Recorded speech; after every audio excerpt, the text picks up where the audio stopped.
Welcome back. This is College Prep Roadmap Series Week 10. Before we jump into today's episode, I would like to take a moment to acknowledge what our country and our world is going through. This is a moment where we need to reflect on what's happening. We are not only in a pandemic, but we're also in a situation where families, students need to be aware of their actions.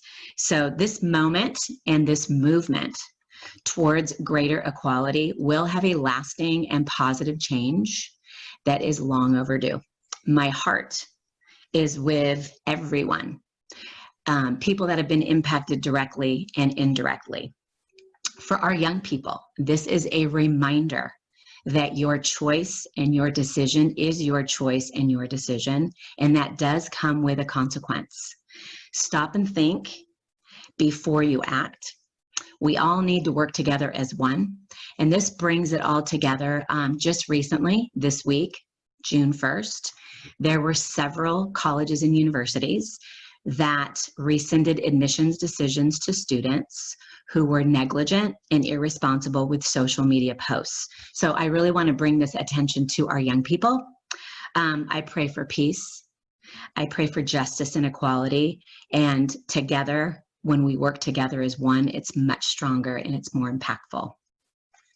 On that note, I'd like to welcome you again. It is week 10, can't believe it. And the crazy thing is, week 1, I had one of our guests who is joining us today. And I just want to talk first about what we will be talking about, and then I'll introduce my fabulous guests. So school is basically out for summer. School is over, and our schools were impacted by a quick emergency type situation, the pandemic. So our teachers, our school districts, administrators, counselors, coaches, everyone had a very short window of time to pivot and to put together a program that was going to be remote learning. So distance learning is our big topic today. School is out, and we'd like to talk about the pros and cons. How did this impact your child? Did your child perform well, or did they just completely disconnect? Also, how to set your student up for success. Summertime is the time where there's a little bit more time. There's a little bit more freedom in terms of extracurricular. With the restrictions going on, who knows what our students are going to be able to do, but setting them up for success is very important. And then lastly, academic resources that we can share with you that your students can put to use immediately to help fill the gaps. Those students that didn't do well, had a difficult time with online learning, we want to help them and provide them the resources so in the fall they will be successful. So on that note, I'd like to introduce my two amazing guests, and they're two people that I know. So this interview is a little different than my past interviews. These are two women that have experience, and they have a very insightful frontline experience, I should say, as a teacher and an academic coach. So first, Deborah Blashaw. Deborah is an academic coach. She has been a classroom teacher. She has been a counselor. She has been a director of support services. She is an academic coach that will help students in their subject areas and also help them with learning strategies. And I'm so grateful to have her, because at this time we need resources. We need strategies to help our young people as they move forward. Our second fabulous guest is Eileen Young. Now, let's talk about first responders in the classroom. Those are our teachers. Our teachers, our schools were given, maybe a day or two to completely be uprooted and create an online distance learning program. So the classroom teacher put in extra hours, more hours than I can even imagine, and they saw the students on a daily basis. So Eileen Young has 9 years of experience working at the high school level. She has worked very closely with students, and today's episode is going to find out how parents can determine if their student will be successful, predictable patterns that the classroom teacher sees before things get out of hand so that we can help you parents. So welcome, ladies. Super fun to have you guys. Excited to be here. Yeah, Yes. to be here. Okay. Doreen well said at the beginning, very well said. That is probably the most important thing on that everyone's thinking about right now, and that coming together for the good. That's well said. Thank you. I appreciate that. And I think the three of us, we're coming together for the goodness of our students. It could be a beginning of a joke, a counselor, a coach, and a teacher all walk into, True. but I didn't want to go. I didn't want to go there. I thought that'd be fun. Maybe that would be for another episode, Yeah. right? So let's just talk about the distance learning. I would love to hear, Mary Eileen, your insight and your, basically your insight in your experience as a teacher during this time, and anything that you'd like to share with our parents. So the school that I teach at, we did it a little bit differently than a lot of other schools have done. Everybody kind of had to make the best decision they could based on the resources they had available to them. They knew students had available to them. We taught those first 2 weeks before spring break, hoping we were coming back after spring break, and pretty much just maintained our regular schedule, but did everything on Zoom. Okay. Then we talked to our students when we realized we would not be coming back after spring break. And we found that going from 8 to 3, from Zoom to Zoom to Zoom, was really exhausting for them. It was overwhelming. They were not getting work amounts that they felt they could accomplish at home. Some people felt like perhaps the students had more free time and therefore could do more work. Mm-hmm. Students gave us the feedback that that was not the case. They had a lot more responsibilities at home. So we scaled things back for the rest of the year and did 3 one-hour Zoom sessions a day and just rotated through our schedule until the end of the year. That was a little bit more manageable. It made a little bit more sense. Teachers were a little bit happier, which is nice for everyone involved. Right. But I also have friends who teach at other schools where they did just straight packets that were handed out to students, or they posted everything online and were available by request to meet with students online.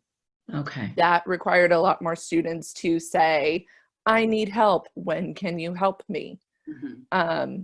So one of kind of the blessings of our schedule was that it did keep us very organized and keep the academics fairly rigorous until the end of the year. And it worked well with what we knew our school community had available to them. Teachers tried to be understanding if students said, my Wi-Fi is not working or the power went out on our street. As long as that communication was happening, teachers for the most part were really supportive and willing to work with what kids were able to bring to the table. Okay. And across the board, looking at the students that were already engaged, attentive, can you speak a little bit about that? Like, were there any changes? For some of them, yeah. Okay. We got a lot of this in our Zoom classes, which is a really bad sign, because if all I can see is your forehead, you could be doing just about anything. Yeah. We did have a student who figured out how to screenshot a picture of themselves sitting at their Zoom spot and make that their Zoom background, and tried to kind of dip out of the picture. Wow. Okay. Creative. Yeah. And you know what? Points to that. That's Talk about pivoting. Yeah. Right. But, then parents would see the kid in the kitchen, say, shouldn't you be on Zoom? That we were very, very upfront with our parents about what the schedule was and when your kid should be sitting in front of their computer, and tried to be really clear about that, because it is a partnership between parents and the teachers, right, now more so than ever. For the most part, my students who were engaged and active in class conversations beforehand maintained that. However, since I teach seniors, I also tried to be kind of understanding to that this was going to be a really hard time for them. And we had some quiet days, you know, that they were, as each kind of milestone came up that we weren't returning to campus, they had some bummer moments, and that came out in their academic performance. So we tried to work around that. It sounds like your school had things more organized than some of the families that I have talked to. So again, it's a not a one size fits all. No, and we had, when the pandemic began and the school first closed down, we already had coincidentally built into our calendar a 4-day weekend. And so we kept that 4-day weekend, gave the students a few more days off, and used that time to kind of triage lesson plan. And we did the first 2 weeks that would take us to spring break. And then most teachers spent their spring breaks figuring out what this looks like till May, I believe 2nd was the day that we were going with. Right, and May then 2nd. From May 2nd to the end. We did it kind of in chunks. And so there's texts that I did not cover with my students because I felt it was inappropriate for them to read at home, or a little too heavy for what we were dealing with in their personal lives and being quarantined. We didn't need to read a book about a quarantine. They were living it. Oh, yeah. Yeah, they were living it, right. Yeah. So, you know, we changed things around a little bit and tried to make sure we were covering standards, but also doing so in an appropriate way. For the older students, a lot more of them shared with us that they had responsibilities at home. If mom and dad were still going to work, they were the one taking care of grandma or grandpa or younger siblings, or all of my family members are essential workers. Everybody's dropping their kids off here. I'm the nanny now. And so our deal with most of our students was, if you communicate that you need to go make 6 peanut butter and jelly sandwiches right now and then hop back in, do it. You know, we want your education to come first, but we did understand that there was a lot going on for our students. Yeah, which kind of brings me to, Debbie, you being an academic coach, you're working with students that need the support. So Mary Eileen, that's perfect. I love that description of, you know, what the kids were doing, that the real creative ones, and then the ones that were engaged. But I honestly think we've got parents that are in fear. They're worried about their students that did not engage. Their school didn't have Zoom sessions. It was packet style, like you mentioned. Debbie, I would love to hear from you how you supported these students and some strategies, reminders, things that you told them so they could get back on board. If you could share with us, that would be awesome. And I like the way that you were introduced, Mary Eileen, as a first responder, because all the different schools that I've had the opportunity to interface and see the different ways that a group of people came together to provide for their students and support their students. It was remarkable. And we are still dealing with a totally different way for students to learn. Absolutely different. This behavior, this way to address academics started when they were 5 years old. And, you know, the farther along they've moved, the more ingrained that pattern is, and the more that's how their brain learns. Is you go to school, this is classroom time, then I have homework time. And in this way of learning, classroom time and homework time kind of all got blended into one. The management of that, since they've had no experience with it, was difficult for a lot of people. And kids who have ADD, I like to call it multiply attentive. Time is not, they just don't have a real strong sense of time. So I think a lot of it was, how do I do this exactly? They attacked it like, I'll just hop on like at 7 o'clock, power through some recorded work or read through the work and kind of set it into extra long homework. That didn't cut it. That's a good point. Not time for them to absorb material and then take what they've learned and apply it. That separation kind of was never there. And that's the way that they learn.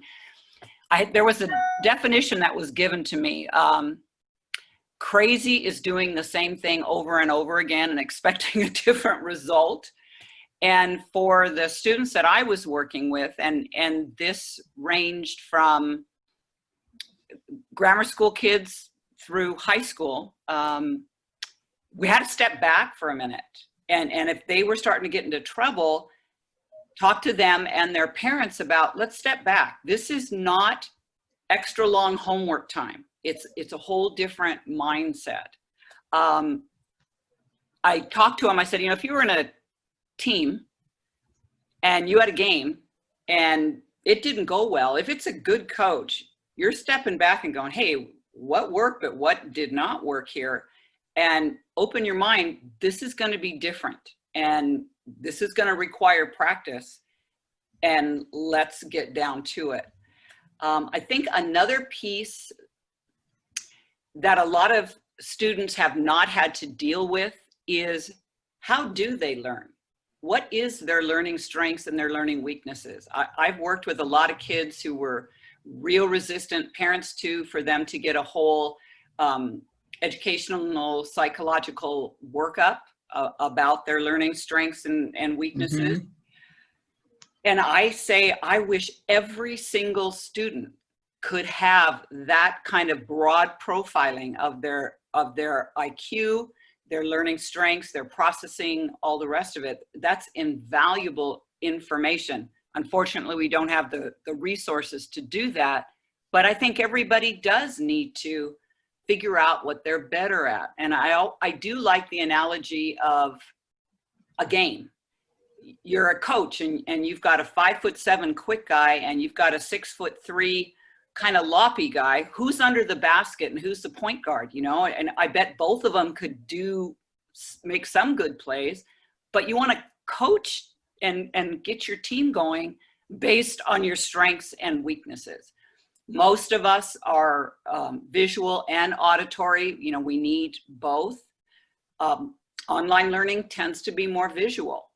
So then we have to figure out ways to add that audio.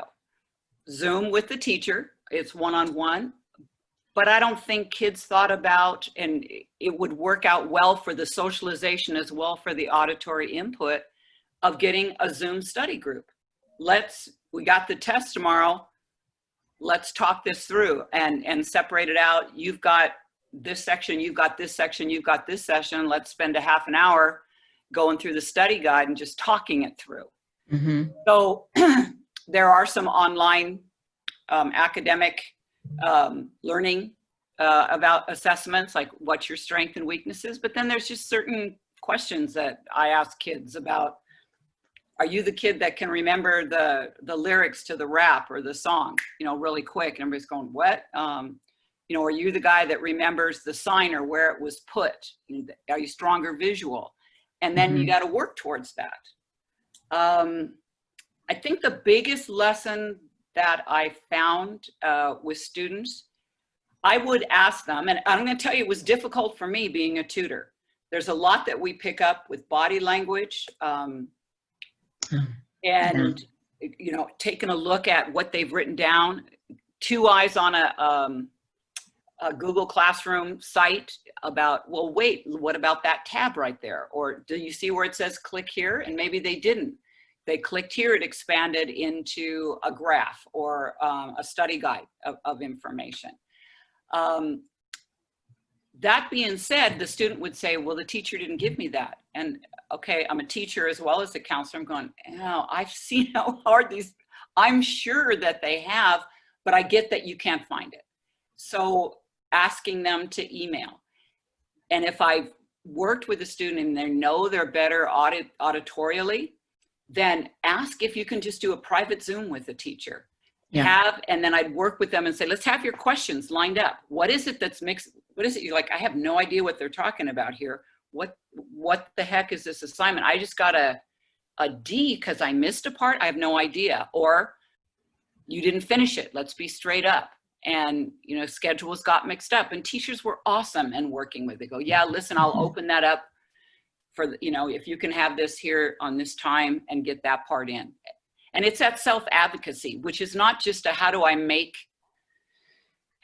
the grade here, but it's also about life, that self-advocacy, that asking for clarifying questions. I go back to what Doreen said at the beginning. That's critical right now. We see how important it is to ask questions, listen, learn, and teaching them that teacher is the partner, not the person who's going to get them in trouble, and being that self-advocate and figuring out this. What I need to not just have you email it back to me. Could we Zoom for a minute? And teachers could not have been more accommodating, and progress started to happen. And that's the hardest, that you hit that right on the head. It's self-advocacy is one thing, and they're doing this. Oh yeah, that's great. But they don't move forward, and they don't do it. But the minute they do it, and they send the email to the teacher, then all of a sudden they're rewarded by, no problem, let's meet. Like Mary Eileen is probably getting, emails. I like to those were all great points. It's again, and I don't want to keep repeating myself, but when I do, it's kind of highlighting something. There's not a one size fits all student avatar. There's not a one size fits all learning style, etc. But knowing your student. Now, I want to kind of just switch it a bit, because parents may have just given, like free reign. Here, kids, you do your Zoom, you do your online learning, distance learning. I'm working. We're all at home, or there's no children anymore. So I'm going to trust you. For parents, Mary Eileen, both of you can speak to this. I'll start with Mary Eileen. What would be some, I keep saying predictable patterns. What are some things that you can see that you can say, parents, if we move forward and we have this distance learning in the fall, or a student that fell short, failed a class, and now is required to do summer school, which, yikes. Sounds in terrible. the same format. Yeah, same format, same everything, and there has been no time for new, resources or being innovative. What are some signs that parents can be aware of so they can jump in sooner than later? Mary Eileen, if you could touch on that. Back in the old days when I was in school, I had to do my homework at the kitchen table, and this was homework time. And there was there weren't iPods, but there was no music, no TV. It was, this is your job from this time to this time, or from you start till you finish. And that was just kind of the culture. If your student's not on a Zoom schedule like we are, I think it would be really helpful to build that schedule for them. There were tons and tons at the beginning of all of this homeschooling or schooling at home started, charts that people were suggesting, building in breaks for your student where you're going to, because, and depending on your kid and depending on what they're doing, if I'm doing math, I need a break every 10 minutes or my brain will just start smoking. It's hard for me, but I could sit down and read a book for a few hours without needing a break. So building in a schedule for your student, having a place where they're not going to be distracted by siblings running around or a new show getting put on TV, where they can just do their work, I think would be really helpful. But then also checking in on them and making sure that Netflix isn't the big screen on the computer, and the teacher is the small screen on the computer. Because you can mute Zoom. You can. Yes, you can. But, just kind of touching in with them, I think would be really helpful. We had some parents that would you could tell the student was in a room by themselves, but every so often you'd see the kid look up and they're like, no, I'm fine. I don't need a snack. Bye. And parents are just kind of trying to check in on them.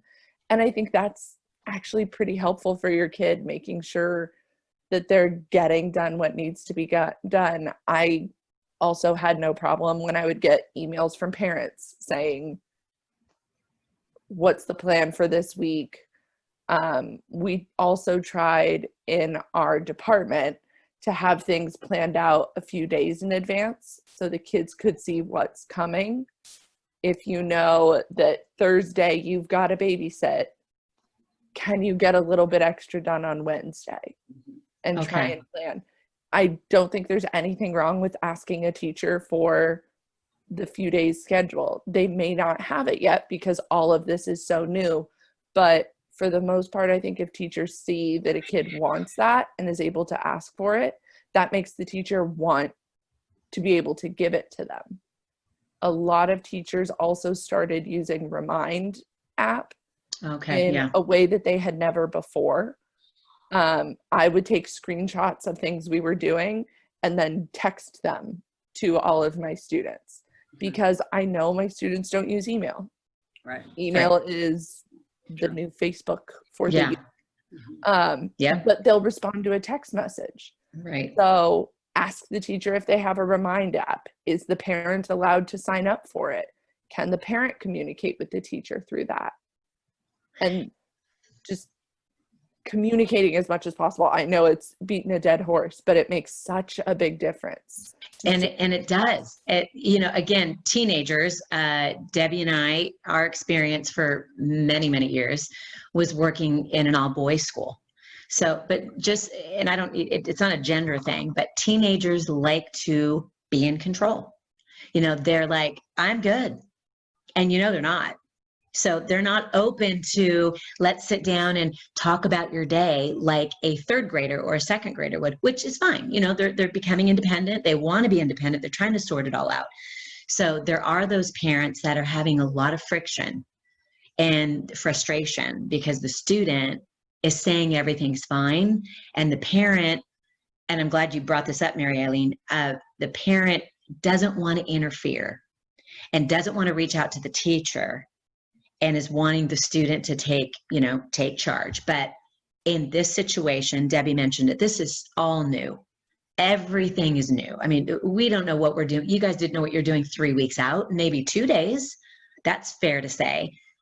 But the message to parents is reach out to your child's teacher, and anything they're sending, the teacher's sending to the student, see if you can get a copy of it. So you may not tell your student that. It could be the secret, but at least you know the agenda, what's required. So you're on the same page. Communication. I just think as a coach, that would be the big ticket item, the friction that would happen. I'm a big proponent of having a plan, and we use a planner that not only has assignments, but it's got meetings. And let's look at the whole week, not just what your homework is, but what I have to go to the dentist. I need to, maybe I'm responsible for some students because people have to get to essential jobs. Some people were trying to do online working out, a lot of athletes, what do I need to do? So you put all those in, you learn to be that self-advocate again, and then you use your reminder to, I've got this special Zoom with the teacher, and then that's the remind that comes up, the little details, but you have a big picture and that gets stuck in your mind. With parents, and Doreen, you're exactly right, the parents are trying to have them be more independent, which is what's going to help them to be successful, not only in high school, college. It's a life skill. You have to figure out how to do that. But then if they don't know what to do and they're letting go, well, you're responsible. I always like to have the parent and the student, let's negotiate this. Where are the issues? Asking the student, what do you need? Sometimes that testing and staying focused on the testing, maybe they need to have somebody with them. If you're more auditory learner, I'll read you the question. I'll just read you, maybe that's what they need. I always think it's important. If the kid wants the parent off their back, okay, then let's grow up and start communicating with your parent. Here's my grades right now. This test, I'm Zooming with my teacher about what happened here in the piece that I'm missing. I said, are you missing it because you didn't understand it? Are you missing it because you absolutely did not see where that information was? Or, you're missing it because of the processing thing. It just took too long and you got confused with the online form. What was it? And then let's talk about it and fix it. That communication with the teacher, that communication with the parent, and letting the parent know, here's my plan for the week. I've got that.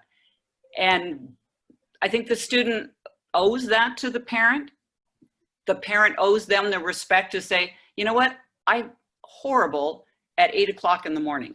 I know you get up at 7:30 and you're ready to go. That's not me. But I'm going to work. My classroom work is going to be from this time to this time. This is how I'm going to do math first and set it up. And then I'm going to spend from 7 to 9 doing the homework and, being sure I have everything turned in. And then that they check it off. If they have something in their hand that's a planner, right, and they're checking it off, it's not all online, which is one-dimensional, which is, there's a million things there to sort through and pick it up. And then using those resources of, I've got here's my assignments for the week. That's in a whole other place that you have to click out and click in. And then communicating with parent, what do you need? What don't you need? And I need to get, the information. Having a plan. It's having a plan, really, and communicating it with the student, respecting the student and the parent needing it. And then the teacher is that intermediary, between both. So right. I think that's a real good point. And that was the biggest deal with the parents. What do I do? And some kids knew, some kids were just being, I just didn't have, I ran out of time. I wasn't, and so I kind of turned in this half thing, and I had no idea it would take that long. So, and in a way, this distance learning, remote learning, working from home, whatever you want to call it, it kind of gives the parent an in. It gives the parent the opportunity to say, okay, we had this 9, 10, 11, 12 week situation and it didn't work. And if we're moving forward, I need to get myself involved. So if it's that resistant teenager that just wants to do it themselves and thinks they could do it themselves, I think the message to parents is, I'm not trying to be sassy. I'm not trying to say you have to cause friction at home, but you've got to meet them halfway because they want to be independent. Like we said, okay, that's great. But let's look at the results. How did it work out for you? How's the outcome? Different. And what do you need? This is what I need. What do you need? How can we make this work? Yeah. And using the classroom teacher, using the academic coach as someone that will be the neutral party. Because first responder, you're the teacher. It's like, go to your teacher. Oh, I don't want to go. I don't want to talk to my teacher. I'm not comfortable. Your teacher wants to help you. And if your teacher doesn't know how you're feeling, you're lost, you don't understand it, he or she can't reach out and provide you that extra time, maybe the Zoom meeting, or extra notes, or have a discussion about it. So I think communication, I think we can all agree that communication is key. And like Mary Eileen said, we're just going to keep beating that horse. But we need to act on it.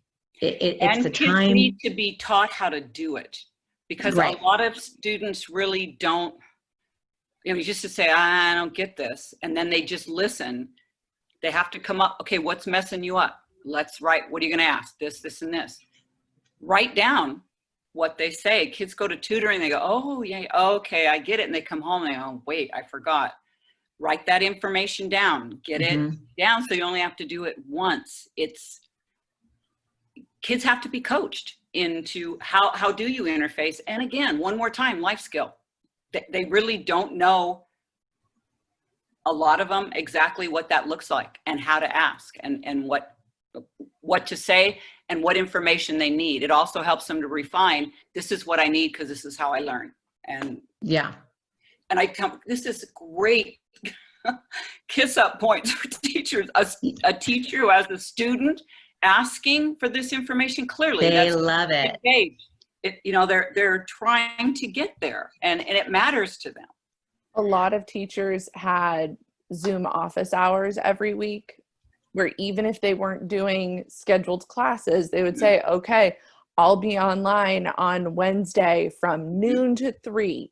If you have any questions, come and see me. The work's due Friday. Right. And teachers would post in these professional development groups, no one's coming. Like, I'm just sitting there staring at myself on a screen. Or then you would have the teacher who says, a kid finally came. And they were right on the cusp of that. Is this paper going to be a B or an A? Exactly. And since they were the only one, we worked all the way through their paper. And there's no way they're not going to get an A on this paper. And that's such also, I think, a great learning skill for college. Because in college, nobody's going to make you go to your professor's office hours. The professor is just sitting there having their coffee. And if you kind of build this habit now of going and saying, here's my rough draft, can we go through it? Yes, absolutely. Let's get some clarification. Am I getting this, is this thesis statement strong enough, does that make sense? Absolutely. And so, kids are amazed, like, whoa, okay. Resources, I think resources, again, I'm sorry, what was that, Deb? No, that's real learning. I mean, as an educator as well as a counselor, that's it. That collaboration right there, that's huge learning. That's phenomenal. And you can resources individually with this digital learning, where maybe that wouldn't work out so well. So that I could see that as an advantage. That's huge. And God, our teachers are great. They really are. And resources can make a difference, just as that example was just mentioned. Zoom hours from 12 to 3. That's a resource. You don't have an entire class where you have to raise your hand and put yourself in a vulnerable situation. It could be just you and the teacher. Students aren't using it, and resources can definitely make a difference, which my next question would be academic resources moving forward. Our summer is finished. We're going to take a little breather, both teacher, parent, and student. There are students that will be attending summer school because they're required to. So that will be, yikes. Hopefully the experience will be different, and the teacher now has 12 weeks under their belt to work with that student. There's a little bit more experience, more data, more time. So hopefully that will be helpful. But what about the student that wants enrichment? What about the parent that's afraid the modifications in the classroom may impact their student when they start back in the fall? Are there gaps? So Mary Eileen, if you could maybe talk to that in terms of, my student has Bs, but I'm afraid that there was just a lot of information that they just cut out just to get to the finish line. What could my student do independently? I think I wouldn't worry too much about that, because especially within a school community, if your student's already in high school, the teacher who's teaching juniors knows when we stopped. Okay, good point. And knows what that sophomore maybe didn't have. I would expect to see a lot of review happening in those first weeks of the first quarter in the fall, because teachers know everybody had to do things a little bit differently. And if we're able to be in person, that's going to be just like the normal summer slide. We're expecting a little bit extra. We're expecting to maybe help students a little bit more than they would normally need in those first few weeks of the fall. But there's tons of things online where if you just search whatever subject your student struggles in, things come up. There's resources you can pay for, but there's resources that are free too. Just practice worksheets or workbooks or suggested readings. If you know what courses your student's taking in the fall and you know what teachers they'll have, you could contact the school and say, what are those things that are going to be covered in the fall at the very beginning, and let them start reading that novel this summer or practicing some of those math problems. That brings up something. Typically, high school students are given a summer reading assignment, they just to keep the the brain working, or maybe some math for various math levels. Based on our situation, do you think that will continue? I did. You did. Okay. I'm a huge advocate for it. Yeah. But there's different schools of thought and different schools approach it differently. Some people think summer reading is evil and children should just be allowed to go do cartwheels. I think that having some sort of academic reminder is really, really helpful. I'm an English teacher, and so I always tell my students, get the audiobook. Have the text in front of you, use an audiobook, and then you're writing notes. And I tell them that their notes in their text should be a conversation between them and the book. So the book said this, what would you say in response to it?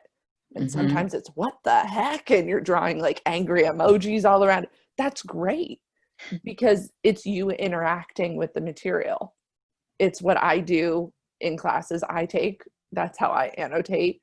But I think audiobooks are really, really helpful. A lot of teachers are trying to choose summer reading that feels a bit more timely for our students, a bit more relevant, because we know that this has been such a weird period for them. I don't think anybody is coming out of left field and just trying to torture them at this point. But so it's basically business as usual. I wasn't sure if they were going to maybe curtail or modify that because of learning at home, but I think we need to keep, the momentum. Yeah, I think there's a lot of health to keeping some things business as usual in terms of their mental health. And I agree. I agree. And I'm going to echo what Mary Ellen said about books. I am an audio book along with I love it. The text. It engages more of the senses and you're going to remember it. I have them put Post-it notes every other page to do what you're saying. And sometimes it is just about, this is what happened here. It's an outstanding resource for active reading, which keeps your brain engaged, and it's an incredible resource for questions, for essays, for review, and you've got it right there. And Post-it notes can come out of a book if it's a library book. Yeah. I have my students color code them. Yeah. And so if you're using a blue Post-it, that's for character reminders, and pink is for stuff where you were confused, orange is for themes, and yellow is, I'm going to use that in an essay. Exactly. And it just makes it so much easier if you have an open book test. A lot of teachers went to open book testing because you're at home. We know you have the book.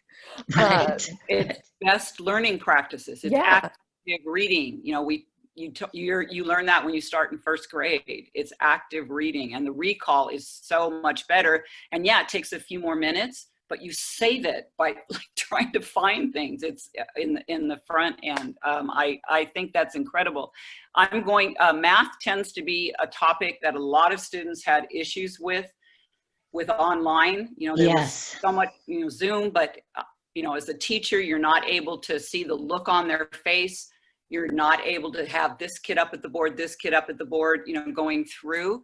Khan Academy for review, as well as looking at, I'm taking geometry, so maybe I can get a little bit of a head start.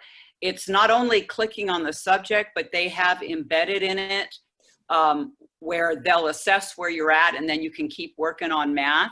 And then by doing that, and it is digital, but it's auditory with the blackboard that they're writing. It really helps. You're not able to ask questions, true that, but there are practices. And so you're going to be able to do the answer, and they're smart enough that you put the answer and they'll go, this is what we think you meant, where the process, this is where you missed it. So I can't say enough about that. I find that for science too. I think chemistry, you know, Zooming might be tough too. So those topics, I absolutely think kids should be reading something. And I would love to help students with that annotating. And again, that you got to practice it. You're not in the classrooms, so it's hard for you to go by and say, oh, this is a great note, read this note. That was a really good one. But that's a skill. And once you've got it, you got it. At first, it seems real disruptive, but once you're doing it, it's easy. And you can use that on your history text. You can use that on your economics text. That Post-it note piece of like what's going on here and there. You only have to read it once. And if you're doing digital learning, you can't rely, so the lecture's there, but it's not as strong, and you've got to read the book to get the info for the test that you need. So those are strategies, things that I would help them work with. And if they're going to summer school, yes, the information is going to be much more compacted. You're going to have to pull out a lot more, and you really are not going to have a lot of fudge time because it's short 2.5 week sessions. So you've got to go back, analyze, figure out how you learned, what worked and what didn't work, get a schedule, and stay current. If you got a C- or a D+ on a test, you have got to be that advocate asking, because it can't happen again. So stop doing the same thing over and over again, expecting a different result. Let's rethink it and get better at that. And oh yeah, colleges have tons of online coursework now. It's become a norm even before we had this whole COVID issue. There's a lot of online coursework, and I think that's the way education is going to go. So you better have some good strategies on how to make it work. Definitely going to be a shift. I can't agree with you. And you know what? You're right. If you're taking summer school, we have no room for failing. It's like, it's the second time around. Yeah. Learn. Summer school, you're probably going to have fewer kids in that class. Yeah. So if it's digital, or if you're lucky enough to be able to go in person, you might be able to get more attention, more one-on-one time with the teacher. Yes. I hope there's no kids listening, because I'm going to say something. When I was a freshman in high school, I was placed into honors math, and I was one of those kids that had always like done well in school. And I got like a B-, and I thought I was just dumb as rocks and completely overwhelmed. And I don't want to do honors math anymore. I don't even understand math. Math is hard. Math is dumb. I don't like math. I still don't. But my parents signed me up for summer school that summer, not to make up the grade, but to kind of rebuild confidence. And good call by your parents. Just for the practice of it. Enrichment. Just that extra. It wasn't a consequence. It wasn't you're in trouble. It was presented to me as you seem really down on yourself. We think you can do this. Yeah, absolutely. Would you like this opportunity to know that you're able to do it going forward? And that's the sweetest way to deliver it. Yeah. It's like, that's so cute that you said that, because it's real. Yeah. And it was enough that I wasn't nervous going into school that first day in the fall, because I knew, oh, okay, I can do it. I was just doing 8 other things at the same time, and it wasn't my priority. Right. And that is that perfect parent-student respectful collaboration, you know, right. And dealing with, hey, there's an issue here. Nobody's going to die, but what do you need? Here's what we're thinking to make this work. That's perfect. That's a perfect example. These are, I think both of you have offered and provided a lot of resources, different perspective. Parents are our viewers, and they are watching, and they need the resources. They need that support. I think they need that nudge to say, you know what, you can email the teacher. So Absolutely. To recap, it's the teachers are available. I don't care what your child thinks, not to be sassy. You don't need to let your student know that you're sending an email to the teacher and asking, hey, can you just copy me on that? Just BCC me on the week schedule, etc. I think that's very, very important. In closing, I think we've touched on distance learning. I don't think it's going away overnight. I think we'd have enough time, enough experience and information to move forward and make the necessary adjustments. And keeping, online learning, you need to create your own structure. You need to create your own schedule. It's like, it basically is like independent study. You can't just sit there. You have to have what works best for you. And that both of you brought this up as an essential is structure. Know what works best for you and what time, if there is that flexibility. In closing, what I'd like to offer to our viewers are two things. I've challenged them actually, is where is your student now and where do they want to go? And how are you getting them there? Yeah. As a parent, it's hard. There's a lot of things going on. And we want to trust our student, but high school's 4 years. And typically after 4 years of high school, they want to go to the next level of education. That's kind of the goal for most, not everyone. And I am, challenging you to work with your student and have a plan. We mentioned this many times. If the plan is not written down and you have expectations and there's nothing written down, it causes anxiety. You expect this, but where's your plan? Oh, I don't have one. So the plan is essential. College Prep Roadmap has a navigation session that simply puts the plan in order from grades 9 through graduation. It is a basic, simple, easy to follow navigation plan. And if this is something that you need help with, if you need this service and this product, please reach out to College Prep Roadmap. This is something that we want to help our students just have a springboard to success. Your students that need tutoring, that need an academic coach, that need new learning strategies to be successful, Deborah Blashaw, Academic Coach B, can help you. So it's a great time to learn these skills. Yeah, absolutely. This is the time.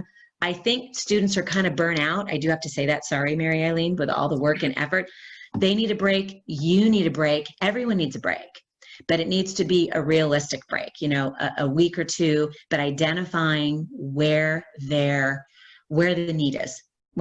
So in closing, in the comment section, there will be all of the information, contact information for College Prep Roadmap, for Academic Coach B, Deborah Blashaw, for her services. You can go to the comment section. I'll also have highlights of what we've talked about. So some takeaways, because this is all about you parents. This is our way to connect with you while we're in this pandemic and while your students were at home. We're bridging that gap and just hoping that it's successful. So ladies, I can't thank you enough. This series is not happening unless I have someone to talk to, because there's no way anyone's going to listen to me. I don't know. For 45 or 50 minutes. It could be really sad. So thanks for including me. And Mary, I want to hang out with you, Marielle, and I think we're on the same page, on how to support students. This has been a great opportunity, Doreen. Thank you so much. Thank you. You guys stay safe, stay well, and good luck, and have a fabulous rest of your week. And we are going to sign off. Take care. Thank you. Take care. Bye.